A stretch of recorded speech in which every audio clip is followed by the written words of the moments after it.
Hi friends, షాకింగ్గా మారిన Baahubali 2 rate. దర్శకధీరుడు SS Rajamouli అద్భుత సృష్టి బాహుబలి 2015లో రిలీజ్ అయిన ఈ సినిమా తెలుగు సినీ పరిశ్రమ ఖ్యాతిని ప్రపంచ స్థాయికి చేర్చిన సినిమా.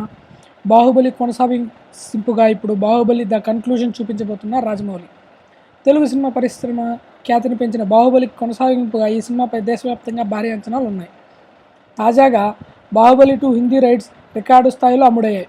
గతంలో బాహుబలి రైట్స్ బాలీవుడ్ సంస్థ ధర్మా ప్రొడక్షన్స్ 15 కోట్లకు సొంతం చేసుకుంది. ప్రముఖ దర్శక నిర్మాత కరణ్ జోహార్కు చెందిన ఈ సంస్థే బాహుబలి 2 హిందీ రైట్స్ సొంతం చేసుకుంది. బాహుబలి 1కు ఆయన దాదాపు 60 కోట్ల లాభాలు వచ్చాయి. ఇదే సంస్థ బాహుబలి 2 కోసం 110 కోట్ల వరకు పెడుతున్నట్లు సమాచారం. ఇందులో శాటిలైట్ రైట్స్ రూపేణా 50 కోట్ల వరకు వచ్చేసాయట. ఇక మిగిలిన రైట్స్ అంతా థియరిటికల్ రైట్స్ రూపంలో వస్తే చాలు. బాహుబలి 2ను బాలీవుడ్లో రికార్డు స్థాయిలో రిలీజ్ చేసేందుకు కరణ్ సన్నాహాలు చేస్తున్నాడు. Thank you. Please to subscribe for more videos.